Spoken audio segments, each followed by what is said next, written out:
Hello,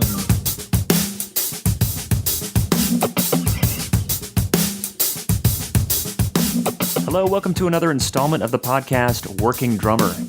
Today I talked to Keio Stroud. If you are a drummer here in Nashville, you probably know Keio. He is one of the most socially active drummers that I've ever met in my life. He's had an insane 2014 with touring. He's been busy with so many different acts, from Rodney Crowell to Big and Rich. To find out about this podcast and information about other podcasts, go to workingdrummer.net or visit us on Facebook. Here's Keio.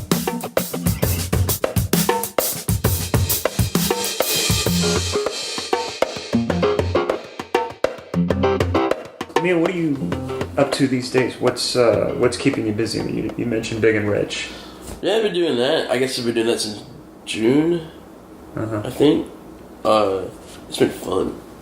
It's been, awesome. We get to do. They put out a single this year. It's called "Look at You." Did really well. Mm-hmm. I think it went top 5. Oh, cool. Their second of their career, believe it or not. Oh, really? Yep. Was the first one Save a Horse? Nope. No, it wasn't that one. Save a Horse peaked at 11. Oh, wow. Yeah, and Lost in This Moment went number 1. Yeah. And then this went, I think 5 or 6. I can't remember. One of the, it doesn't matter. It's there, right? Yeah. It's in the top 10 for like 6 weeks, I think. Nice.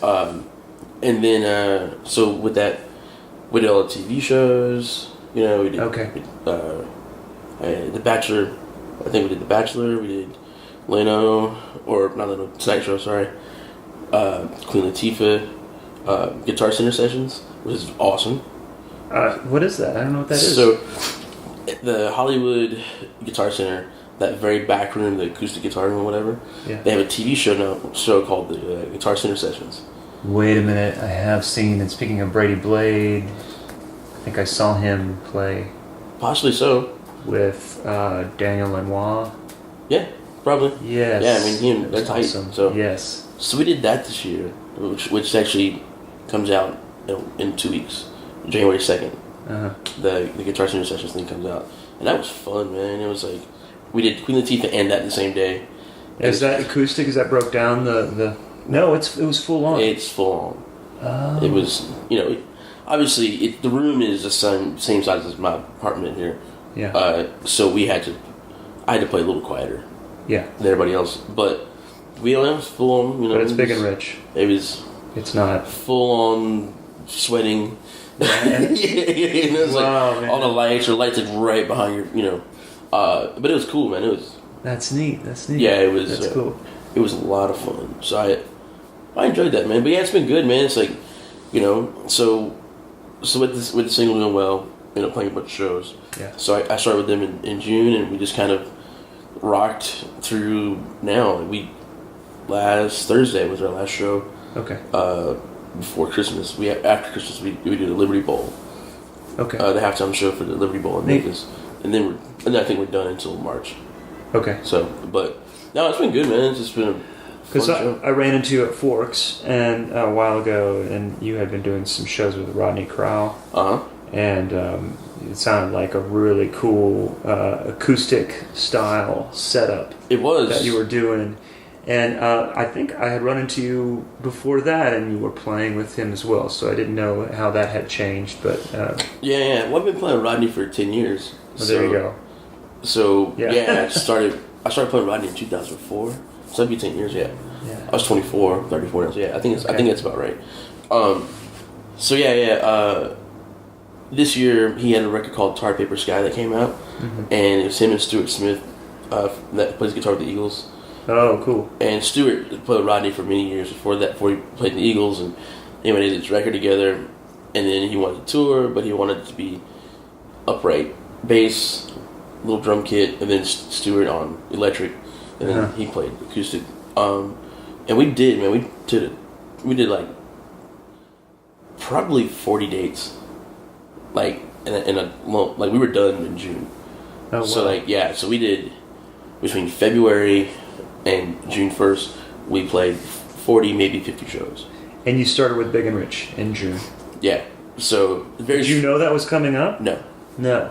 A very strange year, actually. I had Let's talk about 2014. yeah, it's been cool, man. So I started off with Stoney LaRue. Yeah.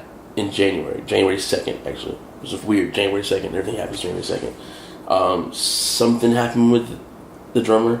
I'm not sure if he quit or had to leave, or I don't know what happened. So I get a phone call at, I don't know, 1:30 in the morning, and it says, "Hey man, I need you to come to Steamboat, Colorado, first thing in the morning."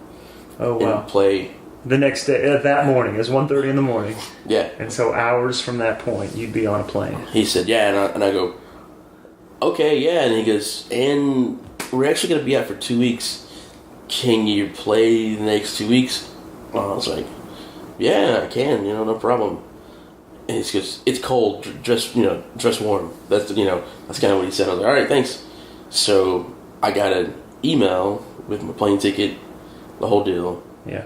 And I had taken all the songs off my phone, so I had to put them all back on my phone so I can listen to them on the flight. So I stayed up, had to pack for 2 weeks. Yeah.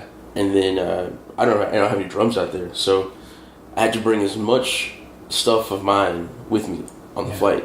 So I brought cymbals, snare drums, pedals, sticks, of course. Yeah. And they said, "We're gonna find you a drum set." Wow. Because the drummer was leaving with his stuff. So it wasn't like a fly date with backline gear included. It was a tour that was rolling. Yeah. Already, and everybody had their stuff with them. Yeah, they were already there. Okay.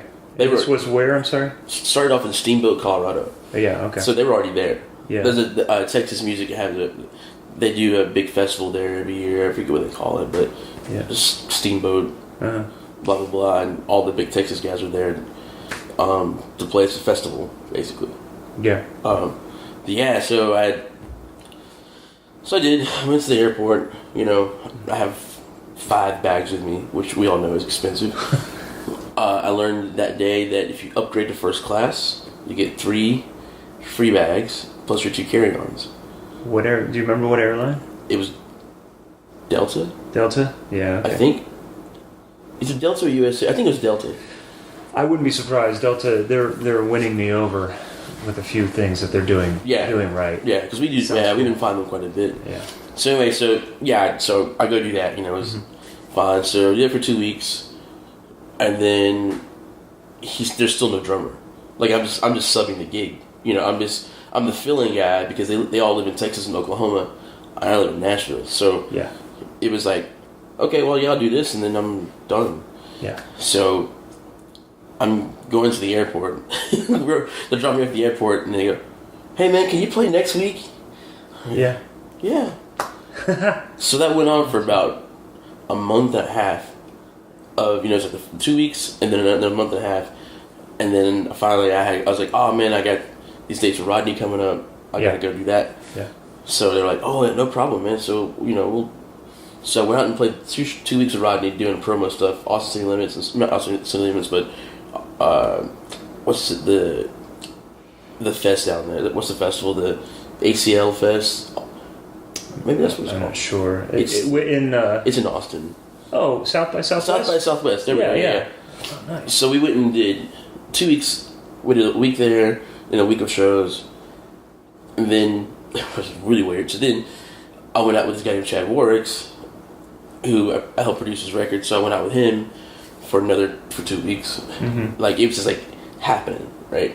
Nice. It fell in place. It just fell in place. So I went out with Chad for 2 weeks. Then Stoney called again. He goes, "Hey, man, I got this tour with Randy Rogers. The drummer's not working out. We've been through 4 drummers, actually. Oh, wait. So can you come out and do it?" So I go to Chad. I go, "Hey, man, so I was doing this thing with Stoney. I did kind of say that I could possibly do this. You have one thing." Yeah. He goes, "Oh, yeah, man." Meanwhile, I could do the Stoney thing, and Chad picks up a tour. So he's got 6 weeks worth of work. And I'm like, "Oh, crap," But my buddy Ben Jackson subbed the gig for me. Yeah. And everybody was cool, so sure. I went back out with Stoney for 2 weeks. Wow. In 2 weeks. 2 weeks seems to be the magic number. It's so Stoney for 2 weeks, and then while out with Stoney, Rodney called and said, "We have 6 weeks worth of gigs booked. Can you do it?" Yeah, I can, sure. Yeah. So the day we finished with Stoney, I flew back to Nashville. We started rehearsals with Rodney, and then we left. In between that, we had a week off. How have I seen you this year? I know, it's really weird. How have I run into you? It's so weird, man. I know. So we had like a week off, and then I went back out with Chad. Yeah. And then while out with Chad, I got a call from McHugh to come out and do the ACMs with Keith Urban. Oh, right. So I heard about that. Yeah. So Chris McHugh, who plays with Keith Urban. Yeah. So he called, and then me, Chris, and Steve did that, which was awesome. Then I went back out with Chad, and then Rodney again, and then Jake Owen for 2 weeks, or a week and a half. Yeah. And Big and Rich. So when I got the gig of Big and Rich, I had to sub out the first week because I had already committed to doing the Jake Owen thing back in January. Because that was the only thing I had for the year was I was going to go out with Jake. I was going to do, I guess, a week and a half with Jake in June and then again in August. Mm-hmm. So those were the only two things I had for the summer. And then the Big and Rich thing came up, and they were totally cool with me, having to miss the first two shows, I think. Okay. And then I played everything with them up until then. I had to go back out with Jake again because we had already had it booked. And believe it or not, we just weren't working that just day. With that day. Oh my god. Well, I think most people need to know that normally doesn't. That does not happen. It's like it is. When it does happen, it's beautiful. Mr. Lucky. But man, at the same time, as long as I've known you, you juggle things so well, and you've always been able to keep lots of plates spinning. And so this seems like a classic, an awesome year. Yeah, to have done that, it's been freakishly great. I mean, like I can't, I can't describe it. Like seriously, like I can't. Like everything. The Grammys are next year, but everything minus playing the Grammys, I've done this year, and I'm super super happy. Yeah. Everything I wanted to do. We didn't play the CMAs, but we did do a really cool after party that was great. Yeah. Over at John's house, it had a bunch of really cool special guests that we played with, so that was cool. But yeah, man, it's been weird. And then what's really cool is last December we started working on a record with a guy named Keb Mo. Keb Mo? Yeah. Oh, I know Keb Mo. Yeah, so that's great. That record, the BLUESAmericana record, I played drums on that. Nice. So it came out in April, 2 weeks ago. 3 Grammy nominations came off of it. I know. Wow. So it really has been like a freaky week. year. That's great, man. It's really. I'm super happy for those dudes. So that record is out. That record is out. And what's it called again? It's called BLUESAmericana. BLUESAmericana. I have heard of it. I have heard of it. Did really well for him. He put it out himself. Yeah. This year, it's been like the year of people putting out great records by themselves with no labels and having success because of who they are. Of course, but. Well, right, but despite of who they are, they're putting out records by themselves. Yeah. Like so many people, it seems, mm-hmm. and probably with the support of their notoriety, their name behind it. Yeah. It's pushing it maybe a little bit further down the road than somebody else. No, yeah. But that's a great, what a good example for a lot of people that want to produce something or feel like they have to go through the traditional channels the way it's been in the exactly, past. Yeah, man. And it's and what's really cool watching Kevin and watching John and Kinney do this stuff this year. It was amazing to see how they're successful. People know who they are. They've done their thing. They really don't have to do anything else, but they love music and they love to keep pushing. So to see him and see them both work super super hard to put out something themselves and then have it be successful and then be like so incredibly thankful that people are buying it and listening to it and the whole deal, it really kind of lit a fire under me to go, you can be comfortable if you want to be comfortable, or you can just keep pushing it. Like if you're living, why why just sit around? You know what I mean? Like, keep going. Well, would you define that as like a standard of living?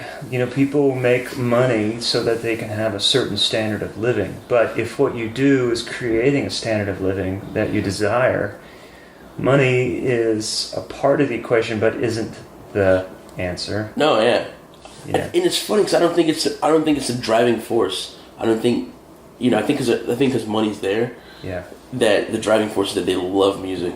Yeah. And they want to put out stuff. They want to, right. You know, they want to keep going. They want to, you know, personal goals, I guess. You know what I mean? Like, well, eventually I want to talk about what motivated you, what inspired you to get into music. But before we do that, it is really cool to hear about that music continues to be the driving force behind these veteran players to continue to do what they do. And I'm sure that makes their life and their career that much longer because it's a labor of love, and it's not like once they reach a certain point then they're done.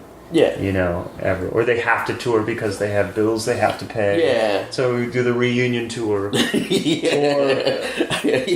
Or they're selling out and they're doing stuff that you would have never expected them to do when they first started, and that's inspiring, man. That's really cool. And you let it inspire you. Yeah, and it did. I mean, it still does. Like, you know, I saw those guys yesterday, and it was cool to see them still have that driving force, even on stage.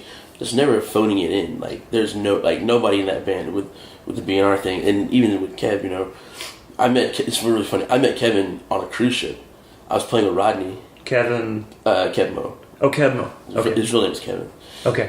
So I met him on a cruise ship. I was playing drums with Rodney Crowell, and he was playing by himself. It's just him and a resonator. He saw me play a couple shows with Rodney. He came to me and goes, "Hey, man, I like the way you play drums." So I was like, "Thanks." He goes, "I'm on this ship by myself. You want to come play drums, play brushes with me?" Yes. And I go, "Yeah, sure. I don't know your songs, but okay, sure." Yeah. He goes, "Yeah, just come up to my room, man, and we'll go over a couple things." I was like, I'm pretty sure I'm not going to remember this because we're going to play like in a couple hours, you know. So I get a piece of paper and write your stuff down, and we did. And that's how that relationship started.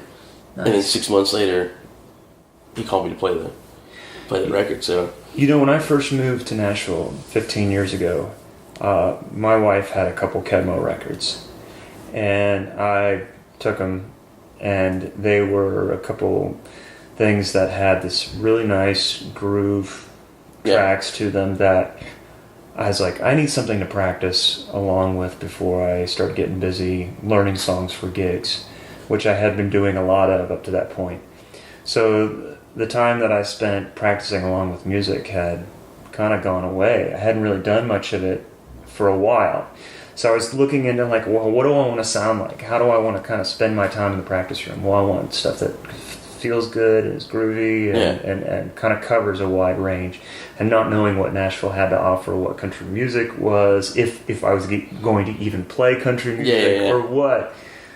And it was these two Keb Mo records, and I don't remember what they are. I can't remember the titles of them. They were early on, you know, we're talking 15 years ago. Yeah. Oh, wow, but they were fun, man. But I'm super excited to hear what you're on, man. It's cool, man. It's funny. Kind of another strange. It's me and Steve Jordan on the record. Ooh, no, that's not strange. It's freaking awesome, man. It's so cool. And in Casey, also the engineer, played drums on a track. That's actually pretty funny because he's a drummer, but he's not like a drummer's drummer, but he plays drums, you know. Mm-hmm. And he came up with this really, really cool. Those guys always do. Yeah, he came up with this really cool thing. So they were like, "Hey, man, we want you to kind of do what Casey did," and I was like, "That sounds great. I can't do that." Isn't that weird? It just you know. Yeah. They left it. So, but no, it was a really, really fun experience. That's very, very thankful. Like, unbelievably thankful. That's awesome, man. What an awesome year. There's times when Eric Fritsch has something that he played drums on, and I'm like, I hate you, man. Yeah. That just sounds great. Oh, Eric. Oh, yeah, love that. Great. Yeah.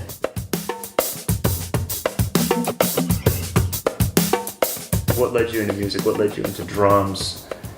Yeah, well, so my parents, or my dad and my grandfather and my great-granddad, they're all musicians. Mm-hmm. And so I just grew up around it. You know, they played at church. My grandfather is a minister of music. My dad's a guitar player. My aunt plays piano. My cousin plays piano. You know, like, it was always around. You know, and pretty tight knit family. Like I'm the one that like left home. You know. Oh, okay. But everybody else is still there, and they love music. Where's town? Where's Athens, Georgia. Yeah. Okay. So they do their thing. And it's great. You know. So I just kind of grew up with that thing. Then I discovered Modern Drummer. You know, started getting modern drummers. Got to drum videos. Went to my first PAS when I was I guess I was 12, so 92. You know, I went to one, I think it was in Atlanta, with my parents. They took me because I wanted to blah, blah. I got to meet some cool people, you know. Actually, one of the funniest, Herb Brockstein, he used to own ProMark.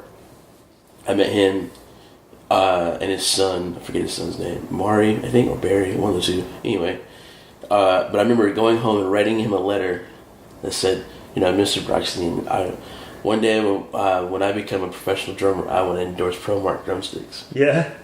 Pretty funny, like, because now I do. And now you do. Now you're endorsing ProMark. But he wrote me back and he said, "You let me know." Wow, that's really cool. It was really funny. Now, is this the guy that owned the drum store in Texas? Yeah. Okay, where Elvis went in to buy the kit. Yep, that guy. Nice. Yeah. That's awesome. So it was really funny, man. And I had kept that letter for years, and I don't have it. And I think he's dead now, but I didn't even get to tell him, you know, because I was somewhere else before I went to ProMark. But I'd laugh about that. I go, oh my god! Like, now, the artist relation guy for a while was Jeff Hartsoe. Yeah. Is he still? Do you know if he's still there? I don't think so. Marco Ciccoli is there now. Okay. He does Evans and ProMark. Okay. So he does both. Well, actually, D'Addario in general. So yeah, right. While we're on that, real quick, who else are you endorsed by? So you've got ProMark, Sabian, Mapex, Evans. No. Yeah. I think that's it. Oh, I used to think those drum tacks. Those things are really cool, you know, because it's kind of like a moon gel, but less messy. Yeah. Okay. I use that. It's really cool, man. Out with Big and Rich, 12, 14, 20-inch gong drum, 22 by 14-inch kick drum, playing a 4x14 snare, and then a 4x12 snare. You know. Oh yeah. And then cymbal wise, 24-inch crash, 24-inch crash, 24-inch crash, 24-inch crash. You know what you need? You need an 18-inch bass drum. Yeah. With the twin. I know. And then I got a 20-inch China and then 17-inch hi-hats. So it's funny how the drums are kind of small. So they're like you and Steve Jordan, 17-inch hi-hats. It's super goofy. When you look at that kid, you go, why are those cymbals so big? What's those? That's one thing that we haven't really done a whole lot of. We haven't really gotten into the gear thing because we don't really geek out on the gear thing with this. Even though this is kind of just starting. Yeah. But in relation to gear, although it is nice to mention the endorsements and stuff like that. So if there's any connection to any of that or anything that we can mention. Any of that stuff, it's always nice, and I'm sure the companies appreciate that too. They're nice people. Yes, sounds right. Well, and it's all and it's about relationships, and so building those relationships. Oh, very much so. Yeah. You know, but the gong bass drum. Yeah. What's up with that? How does that work? And when do you use that, or do you use that very much? I use it all the time. Really? Probably too much. Yeah, man. You playing it like a second floor tom? I do, but it's up here. You know, I'm a closet Simon Phillips fan, and I also love Billy Cobham, right? Which is really funny because I've always played like 4-piece kits, but right. I love those dudes that have this massive kits, you know. And so it's just imagine like just a natural boom, if that makes any sense, like a 4-tom. Right. So with BNR, the first song is "Coming to Your City," so 1, 2, 3, boom. Yeah. Bah, and then we're in, you know. So I hit that in the 4-tom for that. Holy Water has that break, you know, ga ga ga ga. So once again, Look at You, coming out of the breakdown. Greg Morrow played this fill. through, right? So I just go 12, 14, both together. And it's like a nice pause, big moment of, oh, okay, before you come in. So it's a really... How big is it? It's a 20 by 11. Wow. So short, but the big... the whole kit is spray painted blue. There's the spray paint right there behind you. Keep going. I'm gonna get a picture of this. That is awesome. It's good one. Hold on to that. Yeah, I know. Picture of that. It is. Love it. Yeah, seriously. That's. I take it on the road with me because I got to touch up the kit every now and then. I'm not joking. Like, that is it. That looks like a color from the Slingerland when Slingerland was in Nashville, and it was that blue. That's exactly where it came from. So I'm a big Greg Morrow fan. Like, I love Greg Morrow, and he has that seafoam green kit. Yes. So I got some drums from Apex to paint.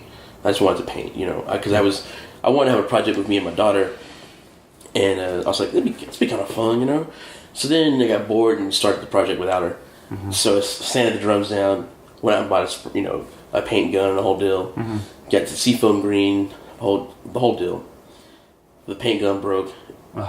The paint job was horrible. And I really wanted to do something, so I had to go sand all the drums, sand the bass drum, start with the bass drum, sand it down. And I was like, I'm just going to get some spray paint. So I was like, I'm sure they have seafoam green, spray paint. Well, they don't. You have to get it specially made. And there's a place here that'll do it. Then I was impatient. Mm-hmm. So I just went to Lowe's. I was like, this is close. All right. Very good. This is awesome. This is close. So now, do you carry that can with you? So if you use backline kit, you can spray paint it. That'd be funny. On your rider, it says seafoam green spray paint. Yeah. You don't care what kit you have. So. And I played, so that kit that I got was 12, 14, 16, 22, 16-inch bass drum. And then the gong drum. So I painted all those, that color. So the 16-inch bass drum was out with Rodney. So I used a 16-inch bass drum. Okay, right. 16-inch snare drum. 16-inch snare drum. Yeah, so Brady. So actually me and Nick Buddha own it together. Oh wow. It's really goofy, but it was like we both wanted the drum, but neither one was going to use it a whole lot. And it was like, we can go at half on this drum and use it. Wow, that's great. So did that and played a tambourine with Rodney, and then with Chad, the kit came out for a little bit when I was doing that, and now it's out with Big and Rich, and it's funny because it's like this great sounding drum kit that I painted. It looks kind of cool under lights. You look up close, you're like, this sucks, but the average person can't tell. No, I'm sure. Yeah. And I got cool black hardware for it, so it's like, I was Picaro had a kit. I'm not sure what tour it was, but he had a blue. That's that Picaro blue. That I think the guy from Pork Pie did. Bill. He painted. I think he painted most of Jeff's kits. So the one I can't remember what tour it was, but I think it's on that Live in Paris. Maybe it's Live in Paris, or one of those Toto deals. Picaro had black hardware on the blue drums. Oh yeah, that must have been early on with black hardware. And I was like, man, I think that'd be cool. Black hardware on those blue drums. So hey guys, like, do you guys need black hardware? We do. Yeah. Cool. Nice. So that's like it's blue with the black hardware. Do you have a picture of it or a digital picture of it? Maybe maybe we'll talk about that. Maybe you could send it to me. We'll put it on the website. Oh yeah. And there's people would love. Two of the drums are actually inside. The 16-inch bass drums in there. Okay, well, maybe I'll take a picture of it too. Because that would be cool, because I think we're going to try and put some pictures up of some of the things that we talk about. And, and if somebody wants to see it, then we'll get a picture and we'll put that for sure on the website, or at least the Facebook page, and kind of get that there. It's pretty funny. That'd be awesome. It's pretty comical. We jumped from family to seafoam green. I know, because my family's green. Everybody knows it.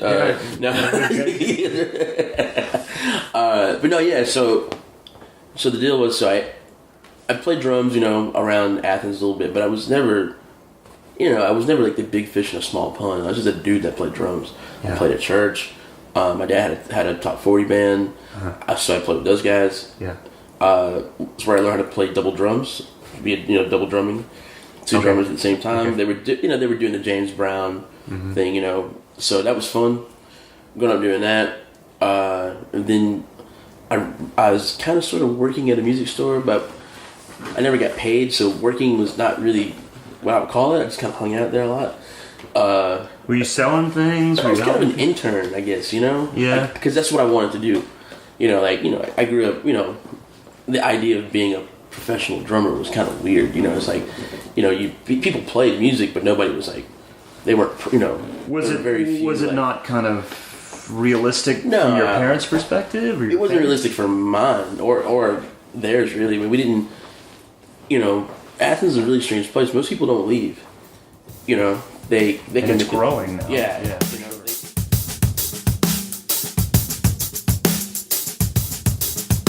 This is a different sounding recording because the digital recorder I had was not working, so we are trying to start over where we left off because Keio had some awesome information for us. I don't know about awesome, but yeah. Well, about what led to Nashville.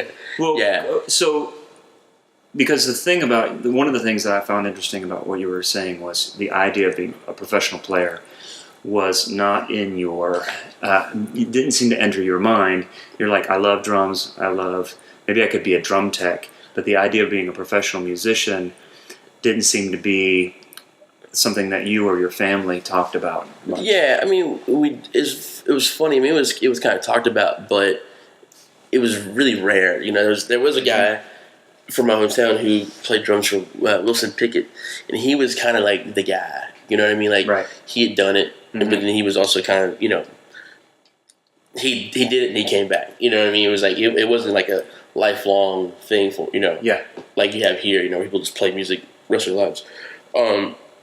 But it was interesting. I remember it took my mom 5 years to realize that what I was doing was like, a legitimate thing, source of, and such an asshole thing to do. But we compared paycheck stubs once, and then she goes, "Okay, I get it." Hey, whatever it takes. True story. I mean, it makes me such an asshole. But I mean, if your parents have parents that went through the Depression, yeah, and the concept of work and how the music industry has changed and how economics has changed and everything like that. I mean, we all get a bit of pushback and concern from because our parents love us, or hopefully they do. We think so. That their first concern is like, wait a minute, music. But I find it interesting because you come from a family where it is about music. Yeah, it's funny. They're all about music, but it was just like, and it was there were dreams of like, oh man, this would be cool, so cool. But my family, like a lot of people, they start having kids early, they get married earlier, they settle down. So the idea of your dream would be, be Weekend Warriors. You know what I mean? Like, how that's when you come out. You see the guy that's got the really nice DW kit with the double bass and all that stuff. Yeah, he gets that kit because he plays Friday, Saturday. That's his glory moment, and that's what he wants to play. Blah blah blah. So that was kind of it. Right. I kind of became a gearhead early on because kind of thought that's what my life was going to be. Working somewhere, not sure where. Right. Maybe I wanted to be a school teacher. I wanted to be a mortician at one time. I had all kinds of strange, ideas about what I wanted to do. But with that being said, it was like once I got to Nashville and realized it was more of a reality, and I talked to people, like I knew the Wooten brothers before I moved here, and some other people. J.D. Blair was huge in helping me out here. In Tyrone's band, he had a bass player named Victor Simon, and Victor used to play for Al Jarreau for.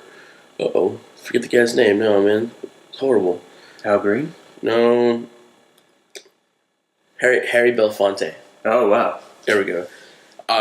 And so Vic was the guy that really was like dude, you can do this. Like, you can. Is this after you had moved to Nashville? Yeah, because I was playing. He was the bass player in Tyrone's band.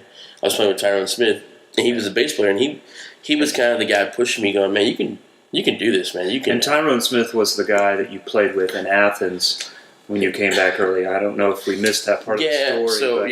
Maybe so. Yeah, so strange. So I was telling the story about how I was in California playing with a band, just doing a little tour. Had to come home early because my great grandfather died. My dad's friends had a band coming into Nashville. They had to leave the drummer. He asked my dad if he would still play drums. It was that night you went and played a 4-hour frat gig, and then he said, move to Nashville.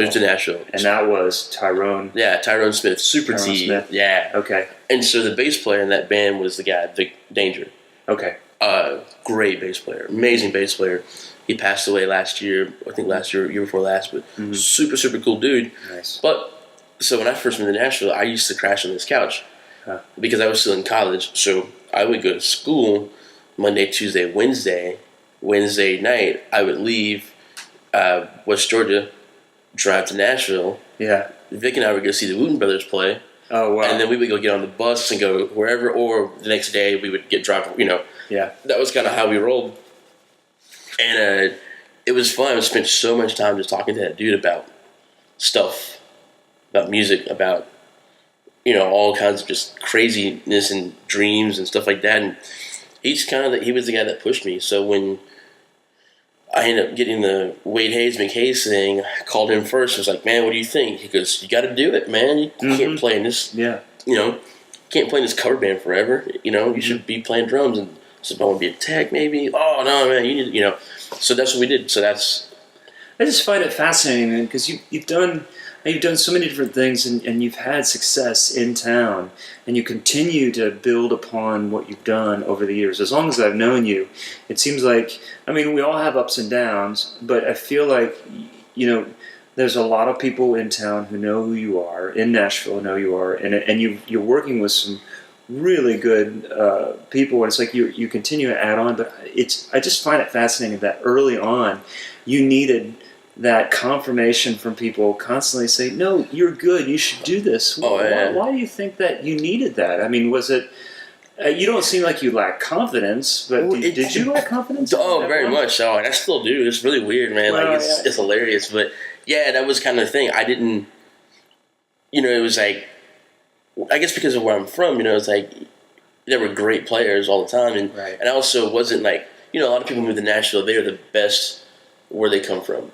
And they move into Nashville. You're the big fish in the small pond. Yeah. You come to Nashville, a place like Nashville. Exactly. And then all of a sudden you're just a normal dude, but you still have that confidence level because, basically your ignorance helps you in some ways because you're able to go in and be like, yeah, I'm going to take this town by storm. I'm going to blah, blah. Right. I didn't have that because I wasn't a big fish in a small pond. I was, a goldfish in an ocean because Athens, Georgia, there's so many great players. And I used to go out and see that. Yeah. And be like, oh man, these guys are great. Well, I experienced the same thing in Columbus. There were sick players in Columbus. But still being a smaller town, I was a small fish in a big pond. Now I'm a smaller fish in a bigger pond. I feel that same way, man. I love Nashville. It's been great to be able to work here. Yeah. But I see people, the fun thing about my years of being in Nashville is the people that I looked up to, Chris McHugh, Eddie Bayers, Shannon Forrest, Greg Morrow, Chad Cromwell, all those dudes. And, there's a guy in town now, Near Z. I've known Near for ages, Kevin Murphy, Travis McNabb, and all those guys who I kind of grew up kind of idolizing a little bit because they were a modern drummer. Maybe not a whole lot, but, but you knew who those guys were. Some of those guys, not enough. Yeah, exactly, yeah. But you knew who those dudes were, and it's funny because, now they're like your buddies. You know what I mean? Like, we went from being your heroes to, your homeboys in some way. Not saying that me and Eddie Bear's, super tight or whatever, but it's the realistic thing is that I can now go to the grocery store and maybe run to Eddie Bear's, and he's like, hey, Keio, how's it going? Or, or I hit up McHugh and I'm like, dude, let's go have some coffee or whoever, and they text you back, or they call you back. You know what I mean? Or just the simple fact that you have their number, So for me, knowing that those dudes were in town, and knowing their talent level and knowing where I think my talent level was, I definitely was like, I'm not sure about this. I'm not sure if I can do this. Yeah. But the one thing I learned about Nashville and the music business is it's about relationships. And, you know, if you're a cool dude, people are going to hire you. Yeah. You can be an amazing drummer. If you're a dick, nobody will hire you. Yeah. You know what I mean? Like, you know, nobody wants to be around you. And that's like, I think that was the one thing I think I have going, you know, for myself is that I think people like to be, you know, I think I'm a pretty fun-loving guy. Like, yes, you're easy to travel with, easy to work with. Yeah, I'm not, you know, I'm not super opinionated about things, but even though I might be, but I don't have an opinion about everything, or I don't feel the need to voice my opinion about every little thing. I pick and choose my battles. Right. You know, and then on the musical thing, you know, the fun thing about playing with Rodney is that you're hired to be you. Yeah. You're not hired to be the guy on the record, which is awesome. Are you doing gigs like that? Or say, just take this year, for example, that we talked about before, where you have to be the guy on the record? You know, the fun thing, Stoney, no, because there's two drummers on the record. Yeah. So that was cool. Didn't have to be the guy on the record. Chad, I was the guy on the record because I played drums on it. Rodney wasn't the guy on the record, but he knows my plan and he likes it. So he wants me to interpret the music how I do it, which I thought was cool. And then with Jake, the first time I subbed with Jake, I really tried to do what Myron was doing. But me and Myron are two different dudes, like completely.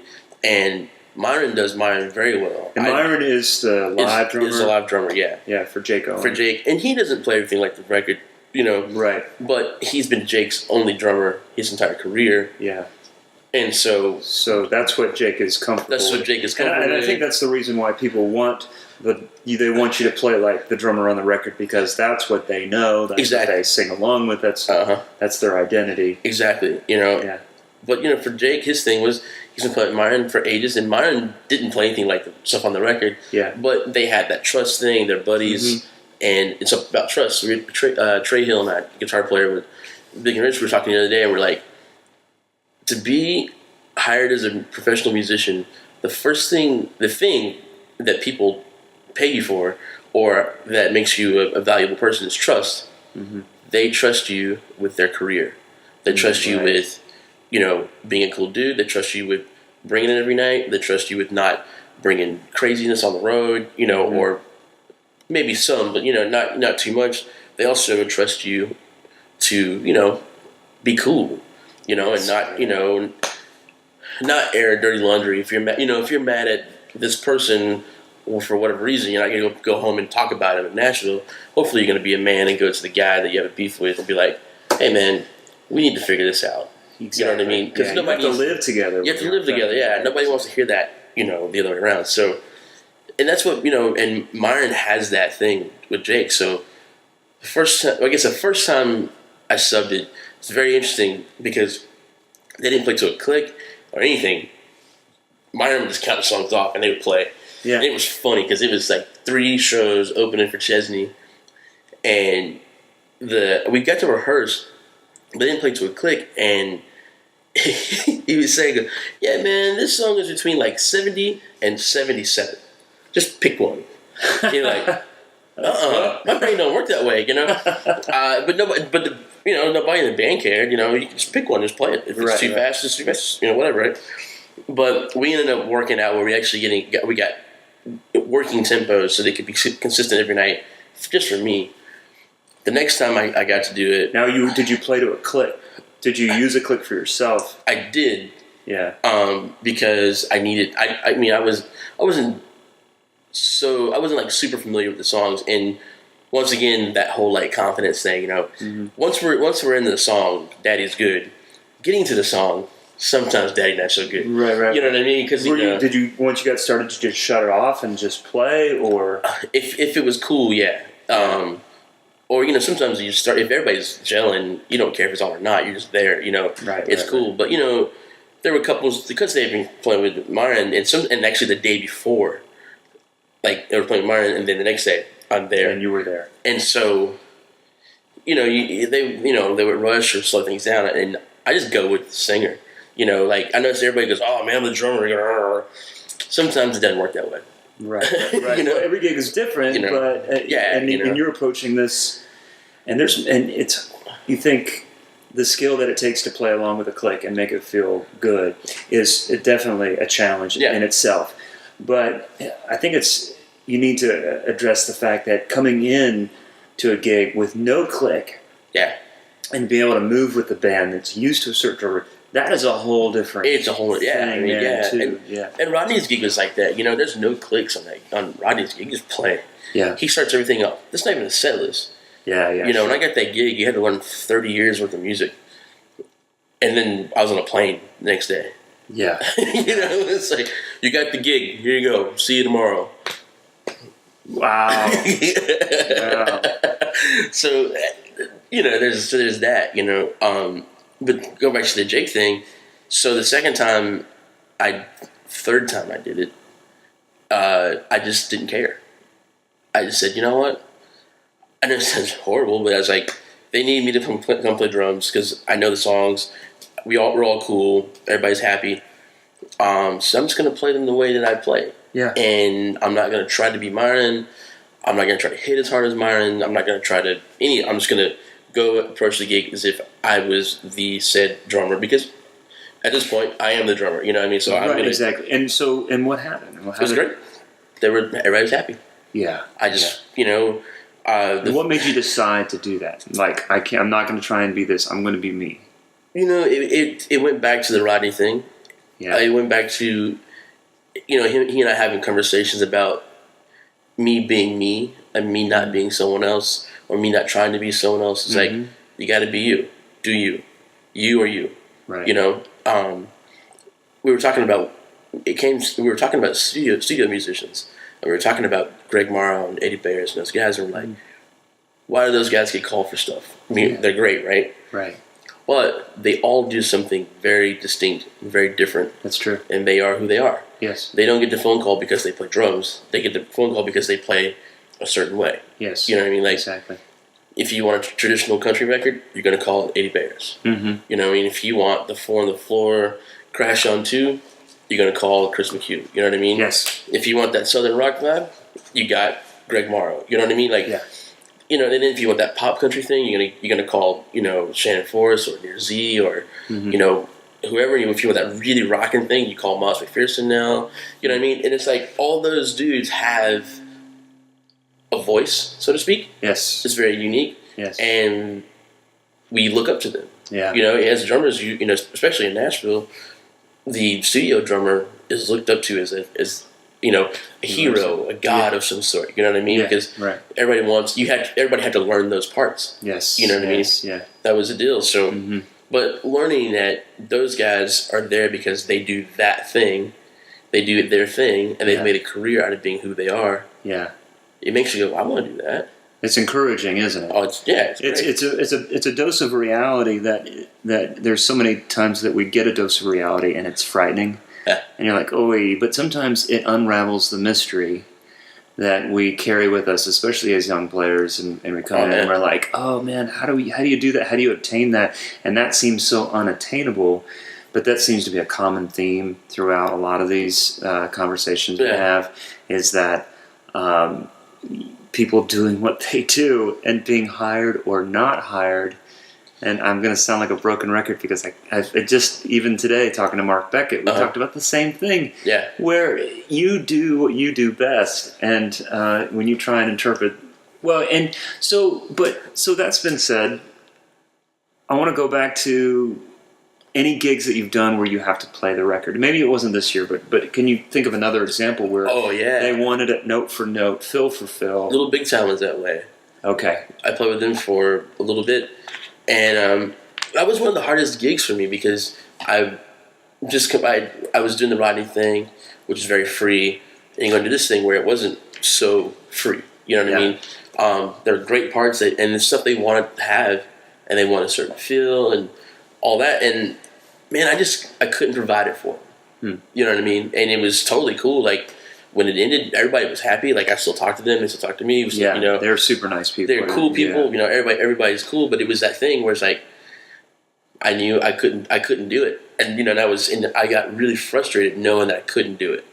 because at that point in time, everybody I had worked with had liked me or liked my drumming or tolerated my drumming, and they liked it, but it wasn't what they wanted or what they needed or what they were used to, right. And it was totally cool, and it was kind of after that thing where I had that conversation with Rodney, about the whole thing, and he was like, "Man, you just gotta be you, man. It's okay," and it was really like okay, and I think I can't remember what came after that. What came next after that? I think it was. I don't know. I think I went back out with Halfway to Hazard or somebody for a little bit and approached that gig.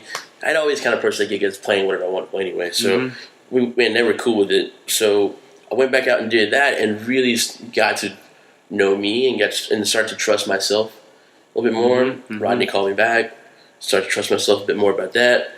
So the Big and Rich, not the Big and Rich, but the Little Big Town thing, relationships weren't destroyed and anything like that. It was amicable it was cool, at the man. end. It was all good. But it sounds like there was a bit of a personal setback where you kind of were questioning yourself. Oh, yeah, definitely. Yeah. Maybe had a chance to reset. Yeah, well, the funny thing is I've always kind of questioned myself. Sure, we all do. And it's like, just coming to Nashville in general, and meeting people and wanting to, chase this crazy dream was like, man, okay, I think I'm dumb enough to do it. You know what I mean? It was it's kind of that, that thing, and it's like, all right, well, and it was funny because, I only got 3 gigs from auditions. The Rodney gig was one. Well, I guess no more than that. I guess Big Rich was one. Rodney gig, Little Big Town, and National Star. And 2 of those I got let go from, And I was like, man, auditions are, And early on, I auditioned for Gretchen Wilson and a few other people, like everybody else did. Montgomery Gentry and a bunch of other people, and never got those gigs. And it was funny because that's kind of how I started approaching. I was trying to be the other guy on a lot of those gigs, and all the gigs that I got, from auditions or whatever, was just me being me, Yes, yeah. John Mitch was really funny the other day. He said to me, he goes, you got this gig, man, because you're a musical drummer. And I was like, cool, thanks. And I mean, also you're playing very, very, you're bashing away the entire time, but that was his thing. He was like, man, he goes, you listen. He goes, that's a very strong thing. That's a good quality to have. Rodney said the same thing, and it actually came from working with Rodney because there was no clicks, no set lists. Yeah. Sometimes he played songs you didn't know and you still had to play. And then also went back to being a kid playing with my dad and my grandfather at church where people didn't have great timing. They would skip. They'd be singing and all of a sudden the one has changed. And, you can't be like, oh, it's right here, it's right here. You just got to go. With your click and all that stuff. Yeah, you just have to reset it. Even going out with Jake, they use some tracks and stuff, and other people, I just can't sing on him, but other people too, where God knows something might be going on, and they miss a cue, and they come in a weird place, and you just got to kill the tracks, and you got to keep going. Yeah. But the whole deal is, you have to be able to recover. Yeah. Most people can play a song start to finish, no problem. Not everybody can recover when something goes different. Without anybody knowing, without the audience knowing, especially. And that's I think that became my strong point and became who I am as a live player. That I can, if something goes different, I can go with the flow. If, you can recover. Yeah, say if we're playing whatever song, I don't know, I'll pick one. I'll say we're playing Lost in This Moment. I think it's 75 or 76 BPM. I can't tell. I can't remember what it is. But say the band is filling it on top and everybody's pushing, well, I'm going to turn it off. I'm going to go with the band because no one's complaining about that. Because musically, it still feels good and it's not too fast. Yeah. You know what I mean? And then sometimes if the band goes ahead, I can go ahead with them and then kind of bring it back. And then I can click again, and if we're there, click stays on. If we're not, goes back off, and we keep playing. You know what I mean? Because the audience doesn't care. The audience doesn't care if it's 75 BPM. they want to hear the guy sing his favorite words, and if it's too fast, they can't hear him. If it's too slow, it sounds like when you're whatever, right, and you're supporting the band, you're playing a supportive role as a drummer. Yeah. When you are driving the bus, as it were. But at the same time, if you're doing that solely, and I'm totally guilty of having the click and feeling like the band is pushing and pulling, and I'm like, guys, this is where it is. And everybody has a different approach, and I know drummers that... And in some gigs you have to do that. Some gigs require you to do that. Yeah. Some gigs are like, we don't care what happens, just blah, blah, blah. On the current situation, we've never even talked about it. I mean, this, if they ever hear this, it'll be the first time they probably even hear about it, but it just needs to be comfortable. It's that trust thing here, Yeah. They just need to be able to trust that the guy playing drums isn't going to crash and burn, even though I've definitely almost done that. Well, but, I think it's really important. Like, if the band has a systemic problem where it just keeps happening and they can't play along with you, or they don't have the click. Oftentimes, we're the only ones that have the click. Then that's an issue that needs to be addressed. Yeah. But I'm talking about, like, for me personally, like maybe one or two songs or maybe one night out of that it's just like I'm struggling with somebody in the band or whatever, and I want to just stay on task. I need to think about what is going on here for real. We're making music, and I'm playing a supporting role. So if the singer wants to sing a little bit more on top, or the fiddle player is playing back, I just need to shut it off and play with them. Everybody's smiling. Even the people in the band don't even know what I did. Yeah, exactly. Yeah, and it's that. And the other side of it is, say say there's a drummer like Big and Rich. They've had some fantastic drummers. Brian Burnett, who played amazing. Larry Babb, awesome. Yeah. Lester Estelle, Travis McNabb, Kevin Murphy did it for a little bit. I came in after Travis McNabb did, and Travis is a great drummer, great rock drummer, has that really cool, like, New Orleans swing to it, but he used to be in the band Better Than Ezra, and he played with Sugarland for a long, through their career. Oh, yeah. But, I came in right after that, and Travis and I, we feel different. Yeah. And so when we did said rehearsal, when I started the gig, we did one rehearsal, John and Kinney weren't there. Yeah. It's just a band. And, and being that we're all musicians, we all just kind of played, and we were in one room, and we were getting the feel of it. But then when John and Kinney came, and Troy, the energy level was different, it was great, and it was happening, and realized that those guys run the show. I'm just there. I'm here to accent things when they need to accent and keep it rocking. Yeah. But they, if John is ahead or Kinney is ahead or behind or whatever, or say ahead, which is relative, if they are feeling it at a certain spot, that's where I'm going to go. Yeah. And so we ended up bumping up Stable Horse Ride a Cowboy. With Travis, they played it at 103. We played at 104 now because they consistently were on top. And I wanted to play the song to a click. Didn't have to, but I wanted to. So I was like, what if I bump it up one? Bump it up. It's where they want to play it. Yeah. Sure. You know what I mean? It's like, oh, okay, this is they were feeling it at 104, even though the tempo was 103, or the tempo that I got was 103, and with the band it felt cool at 103 because we were all sitting in a room with no energy. It was no energy. Cool. We were all sitting in a room, but once you got on stage, it was like with everybody bringing what they were bringing. Yes. You had to bump it up one. And ironically, the name of the band is the name of the two singers. And exactly. The guys that are running the show that are essentially signing your paycheck. Totally. Yeah. Yeah. And it just, that was what I did. Nobody said, I think you should put up one.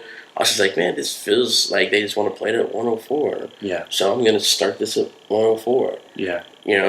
We do Coming to Your City is the first song, which I think is 102. But John counts it off. He doesn't have click. So the band starts, we play a thing, and then Diamond, blah, blah, blah, right? And then he comes out and he goes, 1, 2, 3, and counts off. Well, he always counts off faster than 102 because he doesn't have a click. And we don't play that song to a click because he counts it off. It makes sense, right? So I, just kind of being a nerd, tried to figure out where he was consistently counting the song off at, which was 104, 105. Yeah. Right? Which is fairly faster, but it's fine, So I just So I have one click that's 102. Actually, now it's 103. I bumped it up to 103. So we do, I think it's 103. Anyway, so we play the intro thing, trash can. I turn it off, go to 105. So when he counts the song off, it's going to be 104, 105, right? Yeah. 1, 2, 3, boom, da, da, click. Oh, cool, we're here, or we're not here. Yeah. Okay. You know what I mean? It's like, and and I don't have to do it. I just do it to make sure that we don't take off, because the energy is happening. And that's one of those songs where if it gets too fast, you can't get your words in. You know? So did they say this gig is a click? No, no. Not even close. Like, and were the guys before you playing with a click? Were they using? Yeah, do you know? I think so. Yeah. I mean, I know Bab was. I don't think Brian did. I don't think, he played on the records. You know, they were all those guys were so rock solid. You know, I don't know if Lester even did it. You know, he may have. There's a DJ in the band, so because we have a DJ, and he will drop samples and loops every now and then. Yeah. I play to a click, so that when he drops stuff in, it's in time. Yes. You know, and then I tell him the songs that we're not playing to the click, so that he doesn't do it. You know, so, he goes, "Oh yeah, I think I'll put this shaker in. Whoa, what's going on?" You know what I mean? Yeah. So for me and for him, and because he and I've kind of had to chat about it. Yes. There's certain songs that I do play to a click, which is most of them. Yeah. That I count off. Mostly try to keep it consistent. Yeah. And then the other thing is that he is firing some loops and samples, which I don't hear always because they kind of vary. They vary in volume. So some of them I hear, some of them I don't hear. Yeah. You know, but I can't have, we can't just ride his still in my ear on it. So I just have to trust that he's dropping the samples at the right time. Right. And it's happening. When it does. I mean, I know you said you're. I don't know what you said. You said you're a geek about it or something. Yeah. But I mean, at the same time, I think that it's not like your employer needs to know every little thing that you do to accomplish your job. Yeah. Like he probably doesn't know that your 20-inch gong tom is 11-inch. Yeah. I remember that. I know that. Yeah. But at the same time, so if they don't care if you're using a click or not, but you are to keep the song, because these are like, this is the tools that you're using to like make them comfortable. I want to keep that. I want to be comfortable. I want to keep the job. Comfort and trust keeps people usually working. Yeah, but I like that. But the overall thing of what you're saying is like you're just making them comfortable. You're supporting them. You're being there for them, but you're letting them run the show. Yeah. I know the whole thing. Oh no, the drummer's about. But you also, there is a give and take thing. There's a give and take. And sometimes it's a I don't know what you call it, a smoke and mirrors kind of thing, where the singer, they kind of, you give them the impression that they're in charge. Yeah. But you are holding down the foundation. But if you need to give a little bit to let them feel more comfortable, that's a good thing. And I don't know. I mean, there are, like I said, there are drummers that don't. They here's the click. Yeah. Or here's where I'm at. Everybody has to follow me. But at the same time, I have a tendency to put a lot of stock in your words, if just merely the fact the variety of people that you've worked with, and the trust that they put into you, and Rodney Crowell putting trust in you for the last 10 years. Yeah.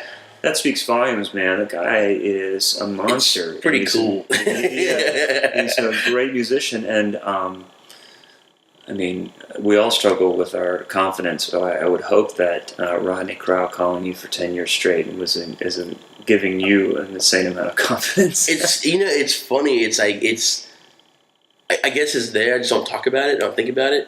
I just go play drums. Yeah. I sound so stupid, man. If I was like, okay, and... No, right. You don't need to overanalyze. Yeah, I just go, it's... But, if someone's like, oh, man, I hear you're a great drummer. I go, well, I play drums. I mean, sure, I guess. You know what I mean? Or, not saying that I hear that all the time. Almost too much. No, joking. But no, but it's like, it's a really funny thing because it's like, when people do put, instill their trust in you, it does provide confidence. I got to work with Richard Marx, who was like one of my heroes as a kid. I was just a big MTV kid, you know what I mean? Yeah. And it's really funny. The other drummers that basically auditioned for that gig to be the second drummer is really great. He had 2 bands one year. one band, they were doing TV stuff and working with other people, and he had dates, so he needed another group of guys. He needed basically subs is what he needed. Oh, wow. And he needed a band of subs. They called, do X amount of gigs, blah, blah, blah, blah, blah. And it was a unit that worked together. And he liked both. So okay. You know what I mean? Like, and then every now and then, if the drummer couldn't do it, everybody else in the band could do it, I would go play drums or whatever. With it was it just kind of happened. But that was fun because I would basically showed up and I played the gig. It was fun. But I remember the other guys that were auditioning for that spot, and they were monster drummers. And and it's what, like I said earlier, I walked in, shook his hand, and I asked him the question. I go, the drum fill don't mean nothing. What the hell? What is that? Yeah. And he was like, oh man, it's 1, 2, which I didn't know. I go, oh cool, thanks. And he was like, you're the first person to ask what it is, because everybody else just kind of played it and we've kind of fallen into it, but you're the first person to go, oh, what is that? Oh wow! And because I was very curious, like, what is that? Yeah. And there it is. And so we played. I'm gonna listen to that. What is it? It's Richard Marx's song. Don't mean nothing. Don't mean nothing. I'll play for you after this. It's okay. Funny. But I think it was at the audition. I just asked him. Yeah.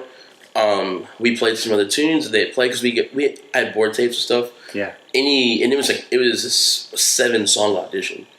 It was that's pretty. Because it was only 3 groups of people coming in to play. Yeah. Victor Broden was playing bass. He was a monster. I forget who the other guys were. The guitar player was the same for both. Okay. Deal, but and we all just kind of communicated. Like it was the audition was more of like a rehearsal. If that makes any sense. Yeah. Okay. So we played some things a couple times, not because they were sometimes wrong, auditions you get 2, 3 songs maybe, and then you get one chance, and sometimes they don't even go through the whole song. Exactly. They say thank you, and that's it. And we kind of got to go through things a couple times just to like, oh hey, what if this? What if that? He was like, hey, what about this? What if And if you had, and I would, if you got questions about something, I say ask people. I think people would respect the fact that you go, hey man, what is that intro? Exactly. Or yeah. What is this? How do you want this? Do you mind? Can I do this? Can I do that? Yeah, but sure. How do you normally start this? I know that I have a record version of this, but how do you guys do it live? How do you start live? Or even sometimes go, what's the live tempo? Yeah. I remember I auditioned for somebody and I had the record tempos and they played them like way faster. Yeah. Than the record, and I was like, so you guys play this at record tempo or live? Yeah. And the bass player was like, oh yeah, man, okay, I got them right here, man. Here the live tempos. Oh, sure. Thanks. You know what I mean? All you had to do was ask. Yeah. As opposed to, this is the tempo, and then they're all like, man, that guy, he drags, or he doesn't know how to, and it's like they don't know that you could have asked because I think a big thing is communication. I mean, I think on a gig, communication. Can you communicate with people? Not ask stupid questions like, hey guys, what time's but if you're going to a situation, if you're going to an audition situation, you genuinely have a question that you think would make the process go easy for everybody. Yes. And it's not even like being a matter of you getting a gig or not, but just a matter of you playing with the band well. You just, hey man, what do you think about this? And if they don't like that, if they don't like someone who's going to ask them a legit question so that everybody can sound better, then you may not want to be on that gig. I mean, I remember auditioning for Lee Bryce, and it was fun. We had 4 songs, to play, and then I remember for some reason I'd seen them play a few times, and it kind of sort of like had the songs in my head. Yeah. And they're like, that was fun. You want to play anything else? I was like, what do you guys want to play? Yeah. And we did. We played like 6 more songs. So we waited the next guy to come in.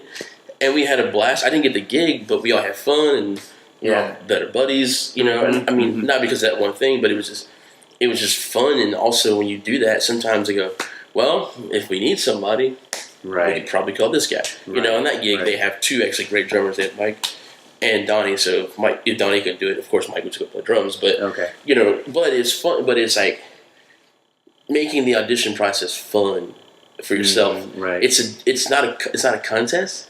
It's a job interview. Yeah. If that makes any sense, like. Right. It's more than just for playing. They're sizing you up because they got to spend time in the tour bus with you. Exactly. Yeah. Sure. And it's for me. It's you don't win or lose. You always I go you win or you win, right? Because you couldn't have gotten a phone call at all to go audition. Oh, I know. Right. And so you get the call, you go in, you do the best you can do. Yeah. And as long as you did the best, it doesn't matter. Yeah. Because that means the other guy who got the gig that you didn't get the other guy got it. That means he did his best, and his best was great too. And they just enjoyed what he did better, or they liked his look, or they liked his snare drum, or he twirled a stick, or he just you can't take it personally. No. Well, and there's a situation where I had kind of an audition / rehearsal with an artist, and the band leader was waiting for his buddy to see if he was available for the tour. Uh-huh. And so everybody else that was auditioning that day got the gig. I didn't get the gig. I was just so bummed. Like, man, what the... And they're like, he was waiting for his friend, but I don't know. It's probably BS. I don't know. It's like, well, the next year when they went back out again, they're like, hey, so my buddy who normally works with us can't do it, but you did such a great job. We want you this year. And I'm like, oh, he was telling me the truth. Yeah. Yeah. So they're like, you're on this tour if you want to do it. And I was like, oh, okay, that's great. And that's the thing, man. You walk away from it. You shake hands. You be a cool dude. Mm-hmm. You know what I mean? You be just be you. Just like, well, man, that was fun. I had a good time. As long as you're cool, be you. Yeah, exactly. Yeah. Sometimes I'm not cool being me. But it's that thing though. You go in, you play, have a good time. Yeah. You leave. I remember doing the Kelly Clarkson audition. And the best part about that was all the guys that auditioned were all buddies. And we were all rooting for each other. Yeah. You know what I mean? Like, nobody was upset that the other person got the gig. We were like, yes, you got the gig. Coffee's on you. Yeah. This is great. Right. And we always hung out afterwards. Nice. That's awesome, man. And it was like... Well, I want to cover a couple things before our time is out. Well, one of the things that this kind of spills into is you seem to have a real social network of drummers that I don't have as much that I want to, and hopefully this will kind of help get back into that. Working at Forks when I did that years ago was a good way for me to get to know the community. But you always seem to have had a good rapport with so many different players in town. And how have you felt?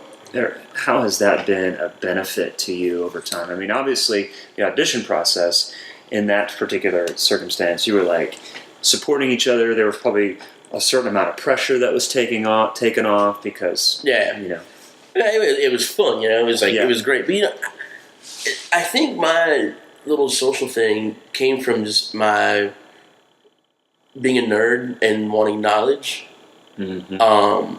And I don't really have, it's just me, I have little Ava, but she lives in Wisconsin with her mom. So when I'm in Nashville, I don't just like sit. I hate to sit around and do nothing. Mm-hmm. So I go out and I meet people, and as we talked about earlier, I was a fan of so many of those great drummers, before I met them. So when I would see they were playing in town, I would go see them play. Mm-hmm. I'd be that stupid dude, like, hanging out afterwards, like, hey, man, you sounded great. Like, man, I remember seeing Chad Cromwell play. I had no idea who he was, but he blew my mind, and I just waited until he was done and walked up to him and said, hey, man, my name's Keio. I just moved to town. You're a great drummer.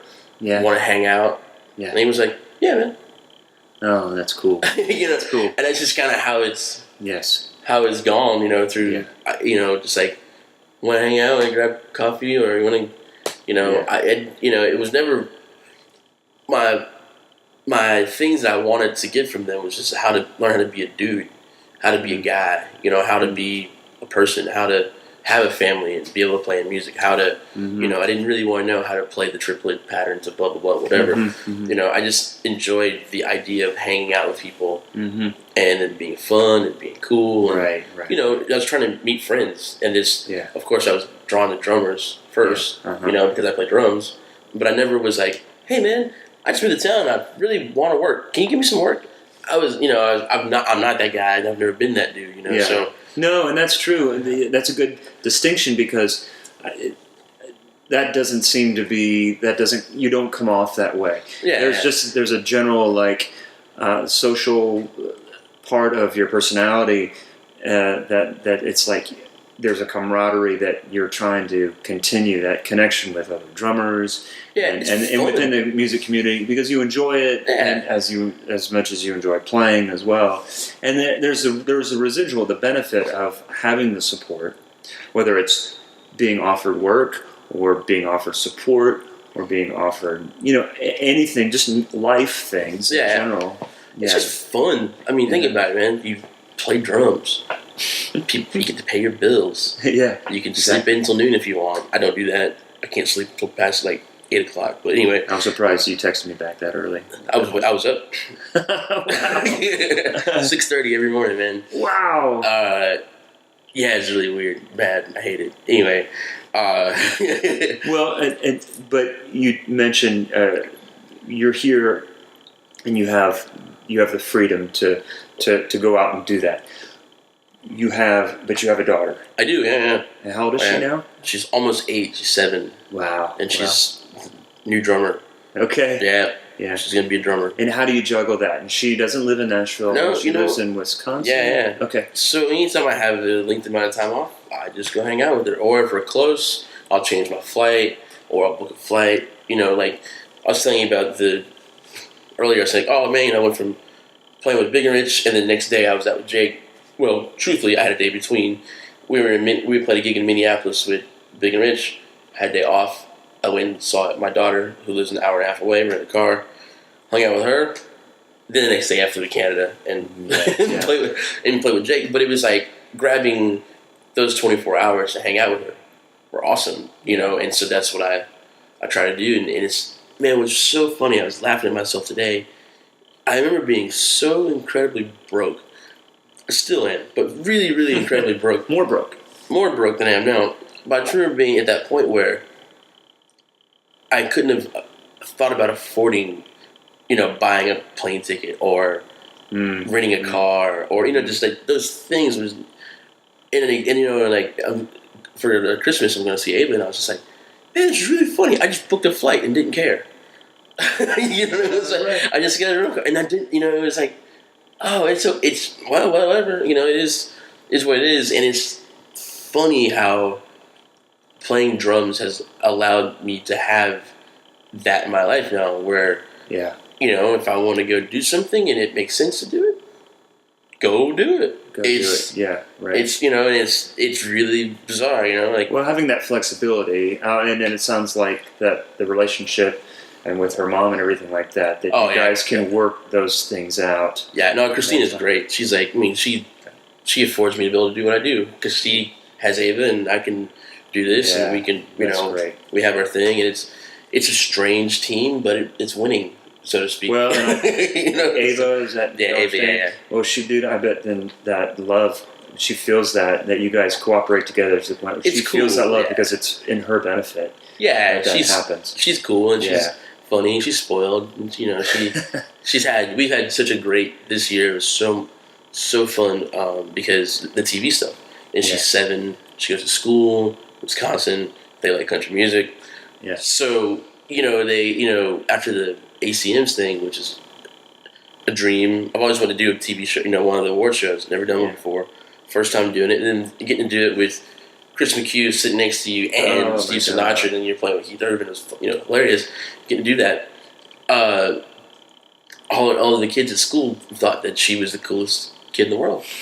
They just saw Ava's because I was just there the Friday before for her birthday, and then maybe a week or 2 weeks later, I can't remember what it was, but she went to school on Monday, and all her friends were like, your dad was on TV. And she was like, I know. pretty cool. She's like, yeah. You know, she's like, when are you going to be on TV again, Dad? You know, and so this year has been funny because I didn't have any idea. Soak it up now. You never know, man. She's gonna hit her teenage years. Oh, she's gonna hate me, but it's okay. But it's just funny because like it's that whole thing has brought. You know, she gets to see Dad on TV every now and then. Yeah, and right. That is cool. She can, you know, hey, Dad, you look cool. I like those silly glasses you're wearing, or nice jacket. Or, you know, or do you have to keep playing that same song all the time on TV? All the time. That's critical, so critical. But that's been cool, and I hope that, you know, the next 10, 15 years is that or better. Yeah. So that we can keep that thing happening. Yeah. I keep working, it's a very surreal thing at times, you know, when you get. You know, I get a text message the other day from Booker T. Jones. Yeah. And it was hilarious. He was like, I laughed.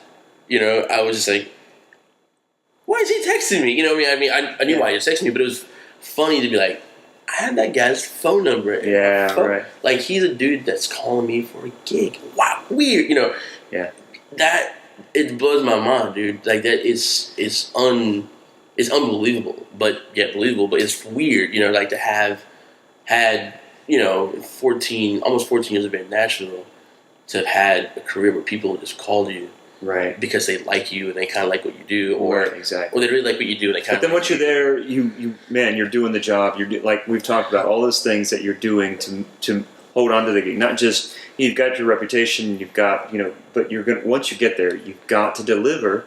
Oh yeah, totally. What people are saying about you, because not everybody in the band's going to know who you are, or if somebody recommends you for something else. You could walk into a group where you don't know anybody, they don't know you. You have to prove yourself. Oh, I've done it, man. Yeah.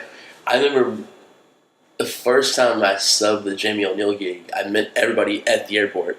Yes, yeah. And then I remember subbing the Terry Clark gig, and I met Terry as we were going on stage. And it was like, and it was funny. Exactly. It was like, it was nothing against anybody. It was just how it just operated and rolled. And I know. A friend of mine recommended me to play with Shadazy one weekend, and we're getting ready to go out on stage, or it was like a half hour before we were supposed to get ready, and it's like, would you mind if I met the girls before we go out? I was like, oh yeah, come on the bus. They're on the bus, and they were really sweet, of course. Yeah. But I'm like, I just want to say hi to them, and he's like, oh, I didn't even think about that. Of course, because otherwise, they're looking at you like, who are you? But they're probably used to that. In that kind of situation. It's funny, but it's what's really strange, man. Like, what we do for a living has so many things to it, that people don't see. They don't get. Some people think, well, man, I'm going to learn this Jason Aldean song, just like the record, and then I'm going to go play it with Jason Aldean, right? Mm-hmm. Well, then you realize that Jason plays it nothing like the record, or he does, but it's a weird, something might be a little different here and there, and you go, oh, but he's not playing it like the record. Mm-hmm. Oh, should I change and do what I'm doing? You know what I mean? Like, people don't realize that those things happen. Well, and I think that's a skill set, that to be able to interpret songs, to be able to interpret the part and play it, and to play along with a click. I believe that's a useful skill set. But at the same time, as you've proven, coming in with your personality and playing, and I think a way to develop a style of playing that people will want to have surround them, or that they want a type, is the listening factor. Oh, and the fact that you've been told a couple times, you've got great ears, you're a great listener. And so maybe you don't have a certain distinct style that people gravitate towards. Yeah. Like when I hear Matt Chamberlain on a recording, I know it's him. Totally. I know it's him. I hear some of these things, signature things that it does, and it makes me super happy to hear it. Oh, totally. But at the same time, if you don't have that signature part of your playing, at the core of it, what makes you appealing is your listening skills. Yeah. So when a songwriter or a player or anybody or an artist wants to do something a certain way or speed or whatever, you're there. You're playing that role. You're playing a supporting role because you hear him singing on top. You hear her changing the length of the intro that you never did before. You know, as opposed to nope, this is the way it goes, and here's the. What's funny, I tell people all the time. I go, your true instrument are your ears. Yeah.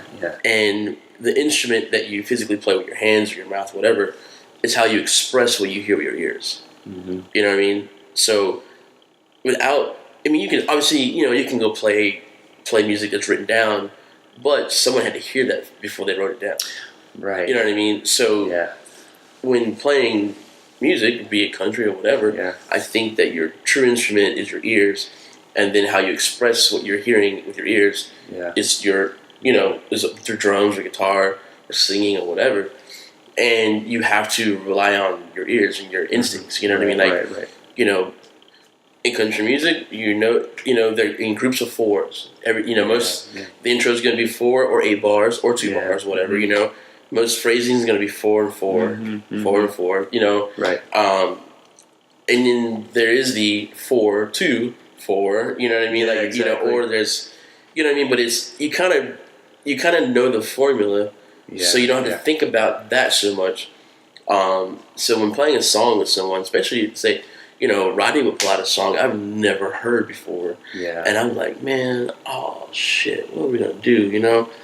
And then we start playing, and I go, oh, of course, I get the gist of this. And then when we're done, he's like, that was completely wrong. He never said that, but But I know you're joking, but you know what's funny is, there's been times where I've sat in with people where play songs that I've never played before, and you're like, that's probably the best I'm ever going to play that song, because you can't, like, it's so free. You're like, I don't know this song, so I'm just going to let it go. Nothing to lose. Sometimes magic happens, lightning in a bottle, where you're just like, totally, dude. Wow, that was the best. Especially when you understand basic song form. Yeah, and that's pretty simple, because non-musicians will say, "How do you know that? How did you know that song?" Like, it's hard to. Well, it isn't to us. It's not hard to explain. But I want to cover 2 quick things before we're done. Did you have any teachers along the way? I mean, growing up in a musical family, was that it? Did that give you the tools? That was pretty much it. I mean, it was. So I love Rickey Lawson. It's like my favorite drummer is so Steve Jordan. But I remember watching Rickey Lawson play with Michael Jackson on TV. Yeah. And going, I want to do that. Mm-hmm. So I kind of before internet, it's so weird, but I started to just kind of like, who is that guy? Oh, his name is blah, blah, blah. So I got into that. So I just kind of studied different players. You know what I mean? Like, I was... Were there books or videos or anything? Books or videos, or just, Didn't Rickey Lawson have a book out or something? I don't think he had a book, but I know he made some records, and I have those. Okay, or I had those. Sure. Okay. But I think he made some sort of, like, VHS thing for somebody back in the day, and I had that. Okay. DCI, yeah. But, I just remember seeing him, Bernard Purdy, and stuff like that, and then Modern Drummer came along. So for me, it was there before me, but I started to get into it. So what I started to do is, whoever was on the cover, I would just go buy a CD that said they played on. Oh, okay. And kind of listen to it. Yeah. But no formal, no real lessons. I mean, when I got to college, I had to take, lessons for, percussion lessons, but no drum set. Interesting. Lessons at all. Just basically, it was just asking people stupid questions. Hey man, how you do that? Or what do you think about this? But that reinforces that kind of hanging out, communicating, getting a.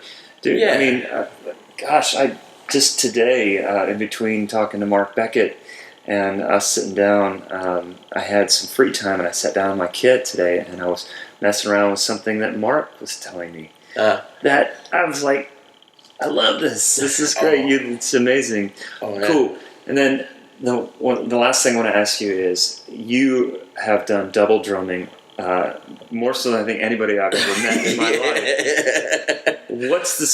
Explain that and explain how you approach this. It is okay. So double drumming is like rhythm guitar, lead guitar, right? Yeah. That's how except for you, but you're with rhythms, right?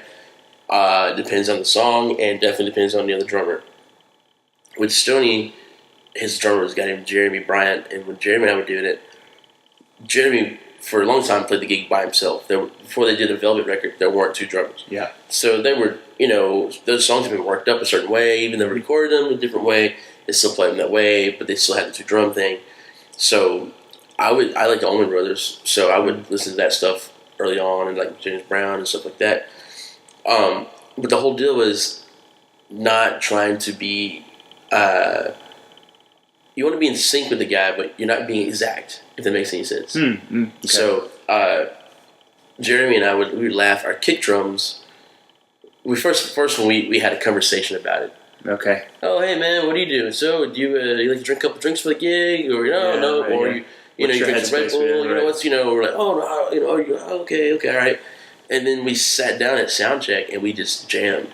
Yeah. And not to one of the songs. We just played. Yeah. And then we both individually just kind of morphed into one drummer, if that makes any sense. We worked into a rhythm section.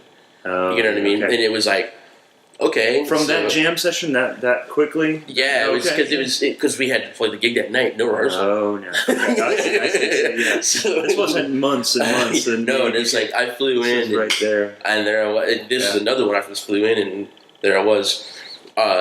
So we just, at soundcheck, we took 15 minutes to get it good, to get an ear mix going between the two of us.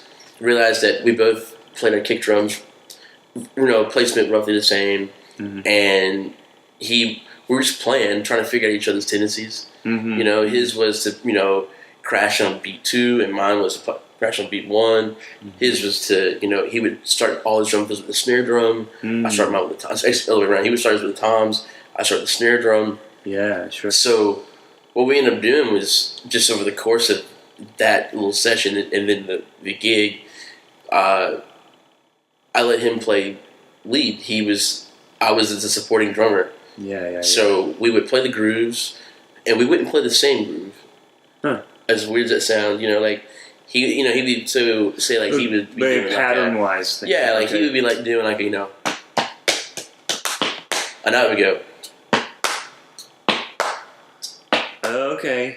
Or he might go, and I'd be like,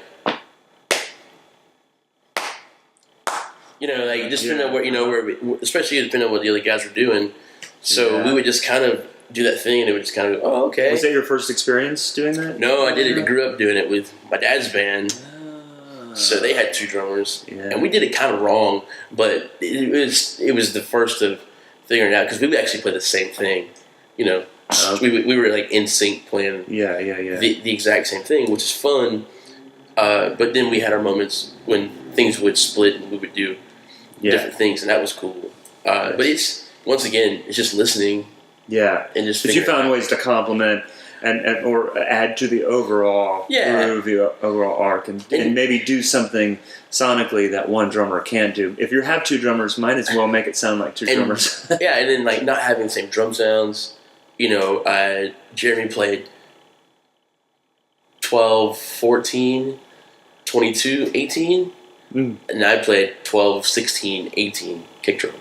Okay, yeah. He played really tight snare drum. I had a fat snare drum. I had 2 snares I could change out if I wanted to, but that was kind of thing. And we just, we weren't having the same sounds. He played smaller cymbals. I played massive cymbals. Yeah. I played 2 cymbals. He had a few splashes and things like that, and I had like a ride and some hats. You know what I mean? Yeah. And a tambourine. And it was kind of that thing where we just kind of would do that. Yeah. And it's fun, man. I remember seeing you a while ago. This is probably 5-6 years ago, and you had 2 cymbals, and it was almost like a Steve Jordan setup. And I was like, I want to do that. I went through. That's cool. I went through a fan, man. I still love Steve Jordan. Yeah. Him and Charlie Drayton are like 2. Oh yeah. 2 of my favorites. Sure. It's like my favorite pop drummers are Rickey Lawson, Jonathan Moffett, and even Omar Hakim, who was playing with Madonna back in the day. Oh yeah. Those were like growing up. Sting. Those were like my 3 favorite pop drummers. Because they were dancers, drummers. You know what I mean? They were accenting the stuff like that. Which is kind of how I approach. There's no dancers, but that's kind of how I approach the B&R thing right now, with all the energy. And then there was Steve Jordan, Charlie Drayton, Charlie Watts. Mm-hmm. Those guys were cool. Mm-hmm. You know what I mean? They could, and Matt Chamberlain's into that. They were, Oh, yeah. And then you have like Greg Morrow and McHugh and those dudes who were just, it's right there. They were so getting big paid, sounds, big sounds, just rocking. I didn't get into Bonham until much later. Yeah. I got into the Beatles because of Rodney, because of a big Beatles fan, and so I got into Ringo and realized that Ringo was a very musical drummer. Yeah, yeah. Like It's not the first right. It's not the go-to when you're young. Typically, it wasn't mine. I was like, whatever, And then like, I got my first Beatles record I got Abbey Road. Okay. And I was just like, oh, this is so brilliant. And his chops were at their probably the weakest they had been throughout their career by Abbey Road. His chops were killing early on, yeah. But the parts that were chosen, it was so good, and I love George Harrison. Speaking of George Harrison, Steve Ferroni. Yeah, I love Steve Ferroni, man. Yeah. Like he's my boy. Yeah, I don't really know him that well, but I'll introduce you sometime. I hope so. I love, man. God, Steve Ferroni, another really, really great one. So many great. I call them the Steves. Steve Smith, Steve Gadd, Steve Ferroni, Steve Jordan. Oh yeah. And my son was going to be named Ringo or Steve, and my wife would allow you. Could be Steve-O. Steve-O. That would go a completely different direction. Yeah. A tattoo of his face on his back. Yeah, Oh my God. But it's so funny, man. Like Ferroni, I love Simon Phillips. Billy Cobham. Of course, Dennis Chambers. Mm-hmm. It was all those dudes, man. Like Carter Beauford was a big part because I like Carter Beauford because he was the first guy to get away with murder on pop tunes. Like you listen to stuff. Well, and he's an amalgam of all those guys. I mean, Cobham and all those guys. Yeah. And he's got away. He was playing pop songs and he got to put massive drum kit and all that stuff. And Simon Phillips, I love. I like Simon. Some people don't like Simon with Toto. I like Simon with Toto. I like his energy. I like the big sounds.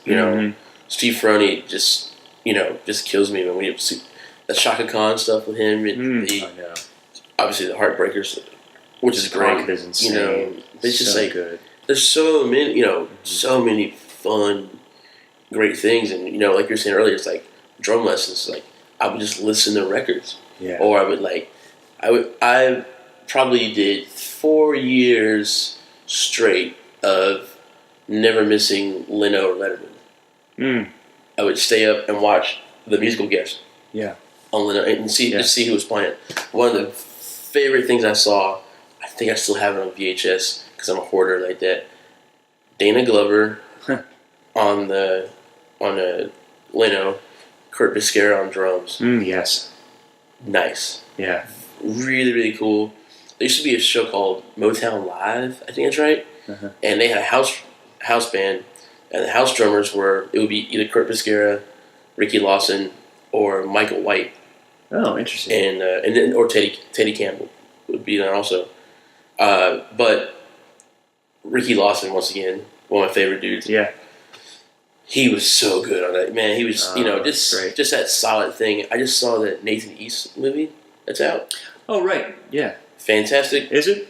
Great. Okay. And Ricky Lawson is the drummer to it. And he died, halfway through the making the thing is about the record, but so Ricky ended up dying, so they ended up getting Kelly to come in and play a couple more tracks. But man, just seeing that dude play drums, just seeing him work, dude had his dog.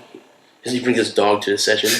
The dog sits in a little thing by him, doesn't say anything, just chill. It was like that is the definition of success. You can bring your dog to the session. And it was and the fun thing about the movie, man, and watching him and have met Ricky several times, nicest guy on the planet. That's cool. He was there because he was a badass drummer. Yeah, but he was a cool dude.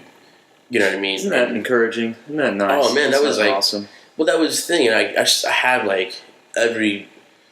I have probably 20 years of modern drummers in the other room over there, and some of them I bought a couple more times. But I always enjoyed the Rickey Lawson stuff because he was so humble, so cool, so thankful. Yeah. And I was like, man, I like that. You know, like, and I think our personalities are similar. I'm a little more, I can definitely be crazy, you know, but I like that model. Well, it goes beyond the drumming, though. You're interested in what he brings to the table as a person. And because at the end of the day, that's what we all are. You know, it's like, for sure. Yeah, you know, anybody with a brain can work up playing an instrument or football or any of that stuff. You know, you can work hard at that, but personalities, you know, like being a cool dude. Like my folks are really nice. My dad's like one of the most laid back dudes in the world, which is why. I mean, I've kind of sort of adopted that in some ways. I'm definitely the crazy person in my family, but being able to just, you know, have people tell you that it's okay to be nice. It's okay, you know, you don't have to, you know, it's okay to not finish first, just finish. Right. You know or take down people along the way to get to the first. Once you get there, people are going to know you for all the bad things you did to get there, and that's not going to take you very far at all. So you know, it's just all of that. You know, just trying to, you know, just try to be a good dude because I think that's what people want. You know, I think the music likes cool people. You know what I mean? It seems to be the main anthem here of this our little conversation. You know, we're going to do this again. We're not going to talk about drums. We're going to talk about life lessons. Yes, it's life lessons according to Keio. Let's see. What do you do? We're going to try and get it on NPR. We're going to talk really quiet like this. Ladies and gentlemen, we're talking to Keio Stroud. Well, what I want to do, I'm going to get some pictures of this crazy stuff that you've been talking about. Oh, you got to get my horse, man. I don't know if I want. That's a little disturbing. Yes. Hopefully, this is going to sound a little bit different, I think, because we had a malfunction. But tons of awesome stuff. Tons of great information, man. And I appreciate it a lot. And thank you, man. This is cool. But appreciating that. Indeed.